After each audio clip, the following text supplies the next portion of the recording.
Diddy, Diddy, Diddy. At this point, you guys have all heard everything about Diddy, and I don't even want to talk about it. I have intentionally not talked about it on my platforms because I feel like at the rate that he's gone, it's just so far gone. Like, I could talk about Chris Brown. I could talk about other sort of like examples of, men that have, failed in society because there's a little bit of like hope that they may change. There's a little bit of like, a light at the end of the tunnel, that there might be some level of inspiration, but at the point where we get to Diddy, it's just so dark and just so like, the energy was just something that I just didn't want to talk about. So I didn't address it, but I think right now, I'm not gonna talk about the whole thing. Either way, I normally talk about the business of entertainment on this channel. My other channel, the Canamo Show, I talk about this kind of stuff, but I didn't address this stuff on the Canamo Show. But right now, let's talk about the business of Diddy. As we know, he stepped down from Revolt due to this like enormous scandal. And we're hearing a lot of talk. And we're hearing a lot of talk about 50 Cent. 50 Cent, you know what? I respect 50, and this is not me to elevate 50 necessarily, because on one hand, it's kind of like we saw the R. Kelly situation, and it makes us elevate others maybe in the industry that haven't abused their power. Then you find out that the person you're elevating is also an abuser. So at this point, we're not co-signing anybody. But it appears that when it comes to 50 Cent, what you see is what you get. The only reason that he's so obnoxious and so loud is that he probably has no dirty draws to hide. Like, because if people were gonna expose him, they would have already. So that's the only thing I can say about 50. But we know he's been tormenting Diddy.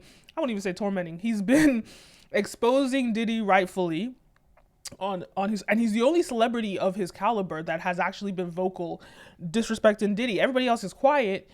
And everybody has their reasons for being quiet. I was quiet about it because I don't want any association with, anything or any sort of like, that's just the darkness of the energy around what Diddy did and has done. I don't want anything associated with that. So I can understand why some celebrities are being silent about it. But let's talk about the business of Diddy, the business of 50 Cent, and the business of Rick Ross. So there's a very interesting conversation that came up, and I'm going to play it. They addressed it on The Breakfast Club. Today we have Charlemagne the God. He started some things with Rick Ross and 50 Cent after he called, well, no, you didn't really start it. You stirred it back up. After he called 50 Cent a diabolical genius. Let's take a listen. Go back to that 50 Cent post.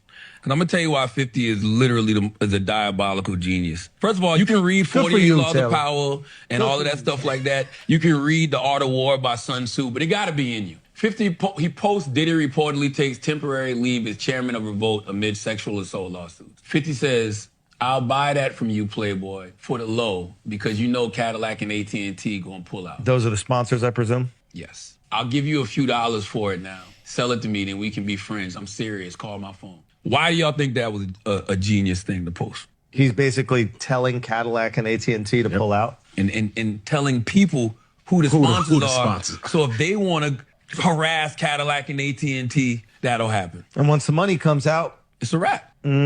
So that's a very like great business move. At the end of the day, a lot of people have to understand that like the top of any caliber, they're always competitive against each other. When you think about Rockefeller and Carnegie, the rubber barons, they were competitive against each other. And now we have at the top of sort of like hip hop, we have, or CEO hip hop, we have 50 Cent, we have Jay-Z, and we have Diddy.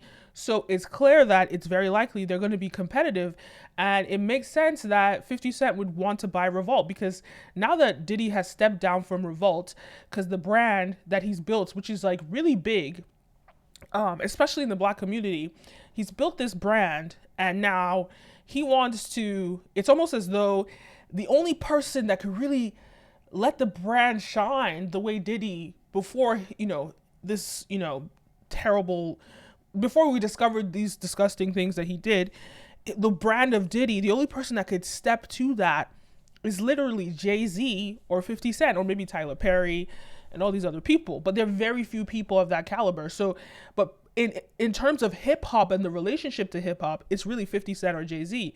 And so for 50 Cent to want to step in there and buy it, I actually believe that 50 Cent would do far more. Because when you look at 50 Cent, let's just not forget about Power and the whole empire that 50 has created in the television industry. So there's the whole narrative content, that dynamic that 50 Cent will bring to this.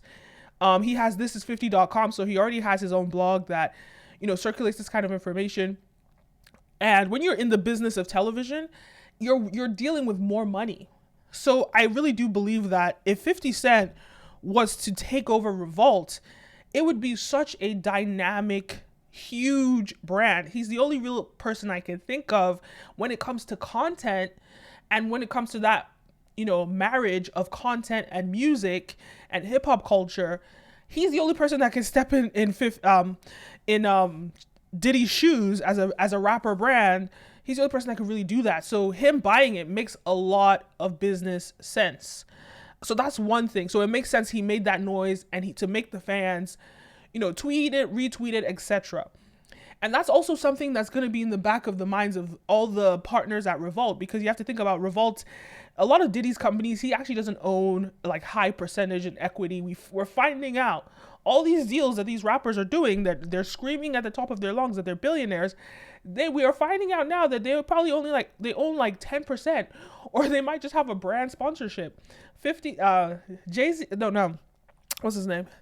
Diddy doesn't even own Ciroc that he made so much noise about and acted like he was the CEO. He was just a highly paid influencer. So we're finding out that these people don't actually own these things.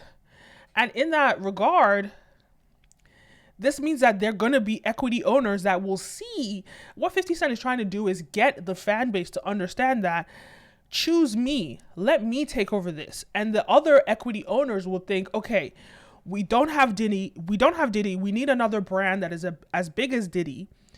Who better than 50 Cent to be the chairman and CEO? Who better? And I actually believe that 50 Cent will do 10 times better than what Diddy has done, because Diddy is known for building brands to make himself look famous. 50 Cent was not even on his shows. He's not even on Power or any of these things. So 50 Cent would actually do what's best for the brand, I think, in terms of content. And he's already got a proven track record with I can't remember how many shows he said he had. I think he said he had like 16 to 20 shows in various levels of development. And then he has podcasts. Some are narrative podcasts. So he is in the content space. He understands the space. And think about that marriage between hip hop culture and content. It's going to be an explosion. So 50 Cent is trying to get the fans to promote to the owners of Revolt to sell him Diddy shares in Revolt, or not sell him Diddy, you can't do that, but to make him or sell him their shares. So, in some cases, it's like, okay, Diddy's shares, who knows what shares Diddy has, but anybody else, sell me the shares. It's going to crash with Diddy. So if you don't want it to crash so far down that it's unretrievable and you lose your money. So give it to 50, transfer it to 50. He has the clout of the people. He has the clout and the respect of the people. And we can take this brand to the next level. Genius strategy coming from 50 Cent. It's a wrap. This guy, man. What I say wrong, that's from the Brilliant Idiots podcast with myself and Andrew Schultz, by the way. You forgot you did that this week? That was last week. Last week? Well, you know. Mm-hmm. That was last week. You got to be specific. Oh, my God. Okay. What happened? Well, after that happened, Rick Ross decided that he wanted to respond to the Diabolical Genius title that you gave 50 Cent. Okay. Here's what Rick Ross had to say. And something else I seen that I thought was actually kind of cute. Charlemagne referred to 50 Cent as a diabolical genius. And me, thinking the way I think of Charlemagne, he would know better than that. A diabolical genius doesn't file foreclosure, doesn't file bankruptcy, it's not a diabolical genius. A diabolical genius for my next generation of young bosses. They buying Delta, they buying the Miami Heat, they making big boy moves. cracking jokes on somebody don't make you diabolical. That ain't diabolical. Just having a little fun.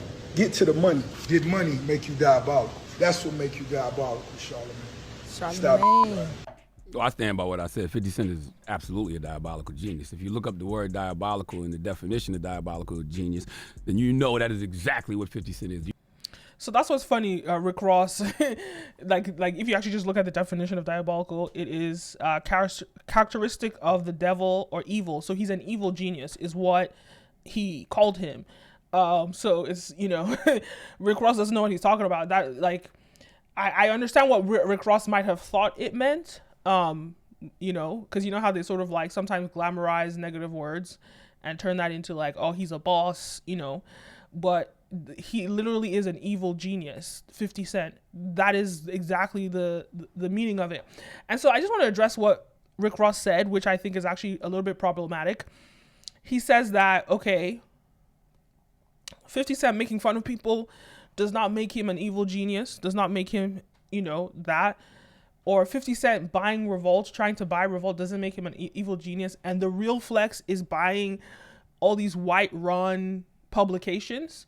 Like when you want to know that somebody is a slave in their mentality, no offense to Rick Ross, but when you want to understand that somebody is a slave, that's when you see, that's what you see. You think that getting white validation, owning Delta, a white-owned company, owning, these like basketball NBA teams is a white, these white-run companies, instead of building your own black-owned business from scratch and turning that into a multi-billion, trillion-dollar empire, you think that is what the validation is. No, that's not how it works. White society have built their own society, and they're doing very well. But let's not get confused, because their stint of being in power has only been for 500 years. It has not extended. They will make you feel like they've been in power forever, and it's only been 500 years. That's it, right? Eurocentric power structure, right? It's only 500 years. And so right now is our opportunity to start building Black economic empowerment. And that's what this channel is about, by the way, pushing for Black economic empowerment. So what does that mean? It means build your own from scratch. I saw a thing Earn Your Leisure posted today, and they were talking about how Microsoft made, I want to get this right, Microsoft made 8 billionaires and 12,000 millionaires, since they launched to this day, or since they went IPO. So since they IPO'd, Microsoft has created 8 billionaires and 12,000 millionaires. When you look through this thing, most of them, in fact, all the billionaires are white. So the point is that if you keep seeking white validation, you keep seeking to be empowered by white-owned companies, you're only going to make them richer. We have to start building our own institutions. We have to start telling our own stories. So we need 50 Cent. We need black entrepreneurs that are doing well to buy into Revolt and not into some white organization that's never going to pivot their narrative that would ever serve anything other than white supremacy. Like the power of ownership of Revolt, a black-owned media company with black narratives that they're spewing. That is what we need. We need the amplification of black empowerment in our media, owned by us, curated by us. So this idea that we have to buy Delta to be a big boss, we need to get out of that slave mentality. So I think Rick Ross, it was very problematic that he said that. Those are my thoughts anyway. 50 Cent, good move. I hope he does end up getting to purchase Revolt. Him, maybe Tyler Perry, or maybe some new guys, some newcomers in the game. Hopefully, we can spread the wealth, spread the power within the black community and empower us. Anyway, you're watching Brand Video Pro. I'm your host, Kenna Mo. Make sure you like, follow, subscribe, and all of the above. This channel is about the business of black entertainment. Yes, I've pivoted. I want to focus more, and I've already been doing this, but I'm articulating it clearer right now. This channel is about the business of black entertainment. If you care, leave me a like and follow, and make sure you stare. at my face. Anyway, see you the next time. Make sure you follow my members group where I make exclusive content on a weekly basis. Check that out. Leave a comment down below. Don't forget to like, follow, subscribe, all the above. And I'll see you next time. Peace.